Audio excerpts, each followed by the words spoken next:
We both were at the same protest at Waterloopplein here in Amsterdam. It was one of the most violent protests of all because it was one of the first big ones. So in a certain way, the police didn't really anticipate what could all happen. So there were, I think, only a handful, like 50 people of PEGIDA, not that many. Or maybe... No, there were quite a lot, but in the end there were much more leftists. Yeah. They were on the bridge, and around this there were counter-protesters, and I think it were about 400, I'd say. It were a lot, and they were from quite all close. sides.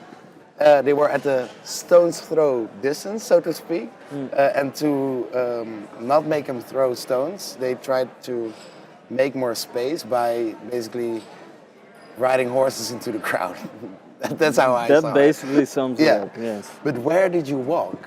Because it was so chaotic. I was just trying to not get stepped on by a horse. Right, the horses are horrible. They are. Like, I also did like protests and riots in, for example, Paris, where there's a lot of tear gas and rubber bullets. Rubber bullets, oh man. Turkey, same problem, you know, flashbangs, tear gas, rubber bullets, but the horses, they're huge. They're like huge. 2.5 meters high, and they don't stop. They don't stop in some kind of phalanx position, they just move into the crowd. Yeah. Holland is a country where usually nothing really happens. Everything is quite stable, also politically wise, nothing is really unbalanced.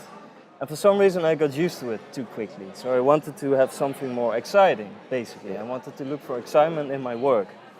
And then all of a sudden this whole PEGIDA movement showed up. It gained strength, it gained movement, it gained momentum.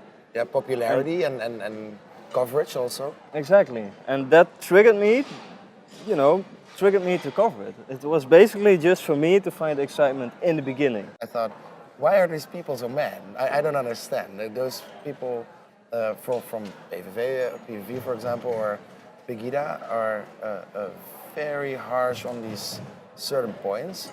And in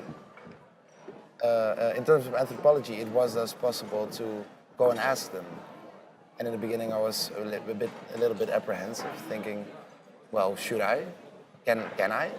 It's weird to just go to a group you have never appreciated and you assume that they don't appreciate you as well. But you will be amazed how easy it is in everyday life to actually be able to enter other people's lives and just start asking questions. In the beginning, it was hard since I went there and I had to make some friends. You cannot just roll up there and say hi because they're quite wary about outsiders, which I understand. Because I think the biggest problem is there's no gray area, at least in opposition parties. Or you have the right parties, PEGIDA, which is maybe extreme right, or you have the leftist parties that are also kind of extreme left. Yeah. So I think people that are afraid, for example, of Islam, of Muslims, of refugees, they can relate to PEGIDA a lot. So that whole extreme right, I don't think they really realize or see that anymore nowadays. They just see a party that finally speaks up about the current issues. Yeah, if it generates more understanding, I don't know. Because I think to a lot of Dutch people it comes across as going too far in terms of making a problem instead of seeing a problem. It kind of also depends where you go. For example, here in Amsterdam, not that many issues, People are quite understanding also, towards refugees. So here they don't really understand when PEGIDA comes here to demonstrate. Yeah. But in the smaller communities, for example, where they wanted to build, AZC's, like refugee centers for hundreds of refugees, people are pissed off, people are afraid. And then they would love to have PEGIDA there who can actually speak up what they are thinking. So in their eyes, they're not extreme right. The government, they're actually extreme leftist. Yeah. How can they think about doing this without consulting us, the people? And the fact that the government didn't really do anything with it was their proof of saying, look at this government that doesn't care, We made clear that we don't want this and they do nothing. So why are they even there? Why do we call this a democracy? They call it a fake democracy. And I can see why you think that. That's for me at one point, because I can still remember, I think it was in Den Haag or something, there was this demonstration also. And Edwin, he was talking about how refugees, they were all carrying phones, they had money. Yeah. Of course, they can go back to Syria. But once I was in Greece, like people really tend to forget, Syria was a highly educated, wealthy country, torn apart. Yeah. And the fact that you have money has nothing to do with the fact that you're a refugee or not, or you have to fear for your life. Yeah, right? yeah. So Yeah. it's complete rubbish. If you have a smartphone, can bullets not hit you anymore? Of course. And I that get, yeah. that actually made me really angry because I was in Greece. I saw the boat landings. I saw children being reanimated on the floor. They were almost dying. Yeah, yeah. That's Of course, they harsh. have phones. Like it's the only tool to connect with them for the rest of the world. Probably they had to sell the car for the phone or the house for the phone or whatever. Of course. Yeah.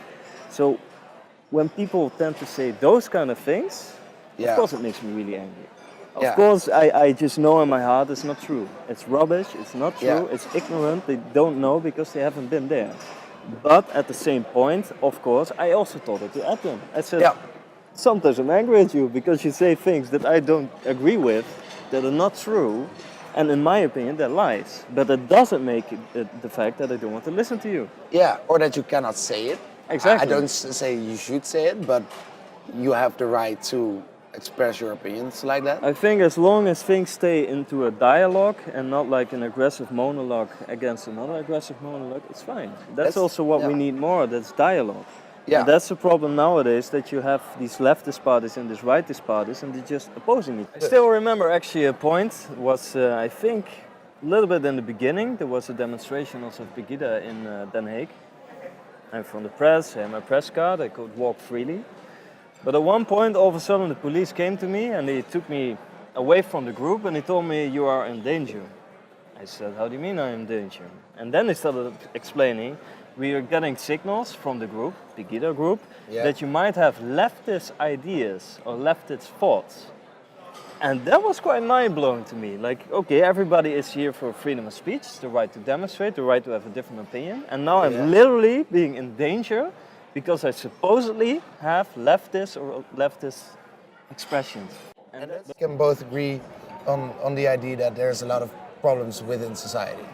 How incredibly fantastic would it be if there would come one person who said, I know what you're thinking. I know what we are going to do. Let's do it. We will do it together. That's like a dream come true. Yes. Because I think the biggest issue in everything is a lack of understanding. I don't understand PEGIDA, that's why I also started to photograph them. Yeah. You didn't understand PEGIDA, that's why you started to investigate them. Exactly. Like, sometimes the problem is with people are usually afraid and angry at the things that they don't know. But it should be the other way around. You need to know the things that you don't know in order to actually understand life. Yeah, and understand your fears as well. And that actually changes you into a better human being.